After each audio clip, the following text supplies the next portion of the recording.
ಇಂದು ಕೊಪ್ಪಳ ಜಿಲ್ಲಾ ಉಸ್ತುವಾರಿ ಸಚಿವರು ಸಹೋದರರಾಗಿರುವಂತಹ ಶಿವರಾಜ್ ತಂಗಡಗಿ ಅವರ ನೇತೃತ್ವದಲ್ಲಿ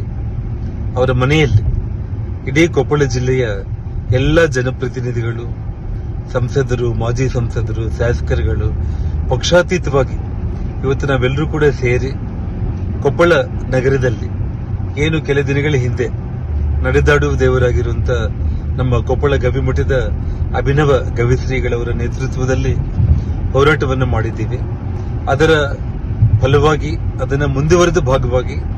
ಇವತ್ತು ಶಿವರಾಜ್ ತಂಗಡಗಿ ಅವರ ಮನೆಯಲ್ಲಿ ಒಂದು ಸಭೆಯನ್ನು ಸೇರಿ ಎಲ್ಲರೂ ಕೂಡ ಒಕ್ಕೊರಲಿನಿಂದ ಯಾವುದೇ ಒಂದು ರೀತಿಯಲ್ಲಿ ಕೂಡ ಬಳ್ಳೋಟ ಸ್ಟೀಲ್ ಪ್ಲಾಂಟ್ ಕೊಪ್ಪಳದಲ್ಲಿ ನಿರ್ಮಾಣ ಆಗಬಾರದು, ಜನ ವಿರೋಧಿ ಒಂದು ಕೆಲಸ ಆಗಿರೋ ಕಾರಣ ಜನರ ಆರೋಗ್ಯದ ದೃಷ್ಟಿಯಿಂದ, ಕೊಪ್ಪಳ ನಗರದ ಒಂದು ನೈರ್ಮಲ್ಯದ ದೃಷ್ಟಿಯಿಂದ ಇವತ್ತೇನು ಎಲ್ಲರೂ ಕೂಡ ನಾವು ಸೇರಿ ರಾಜ್ಯದ ಮುಖ್ಯಮಂತ್ರಿಗಳಾದ ಸನ್ಮಾನ್ಯ ಸಿದ್ದರಾಮಯ್ಯ ಅವರನ್ನ ನಾವೆಲ್ಲರೂ ಕೂಡ ಭೇಟಿ ಮಾಡಿದಾಗ ನಮ್ಮೆಲ್ಲರ ಮನವಿಯನ್ನ ಅವರು ಪರಿಗಣಿಸಿ ತಕ್ಷಣ ಜಿಲ್ಲಾಧಿಕಾರಿಗಳಿಗೆ ಅವರು ಫೋನ್ ಮಾಡಿ SP ಅವರನ್ನ ಒಂದೇ ಕ್ಷಣದಲ್ಲಿ ಜೊತೆಯಲ್ಲಿ ಕರ್ಕೊಂಡು ಹೋಗಿ ಆ ಕಾರ್ಖಾನೆಗೆ ಸಂಬಂಧಪಟ್ಟ ಎಲ್ಲ ಕೆಲಸ ಕಾರ್ಯಗಳನ್ನ ಸ್ಥಗಿತಗೊಳಿಸಿ ಯಾವುದೇ ಕಾರಣಕ್ಕೂ ಕೂಡ ಒಂದು ಕೆಲಸ ಕೂಡ ಅಲ್ಲಿ ಮುಂದುವರಿಬಾರದು,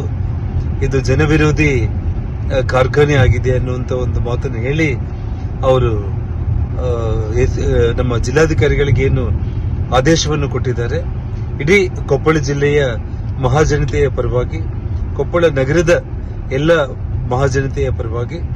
ಮತ್ತು ಎಲ್ಲ ಜನಪ್ರತಿನಿಧಿಗಳ ಪರವಾಗಿ ಮುಖ್ಯಮಂತ್ರಿಗಳಿಗೆ ಒಂದು ಹೃದಯಪೂರ್ವಕ ಅಭಿನಂದನೆಗಳನ್ನ ಈ ಸಂದರ್ಭದಲ್ಲಿ ನಾವಲ್ಲಿ ಸಲ್ಲಿಸಿದ್ದೇವೆ. ಮತ್ತು ಎಲ್ಲ ಮಾಧ್ಯಮ ಸ್ನೇಹಿತರು ಕೂಡ ಈ ವಿಷಯವನ್ನ ಗಮನಿಸಿ ಎಲ್ಲ ಜನರ ದೃಷ್ಟಿಗೆ, ಮುಖ್ಯಮಂತ್ರಿಗಳ ಕಾರ್ಯವನ್ನ ಜನರ ದೃಷ್ಟಿಗೆ ತಗೊಂಡು ಬರುವಂತ ಒಂದು ಕೆಲಸ ಆಗಬೇಕು ಅಂತ ಹೇಳಿ ನನ್ನ ಮನವಿ.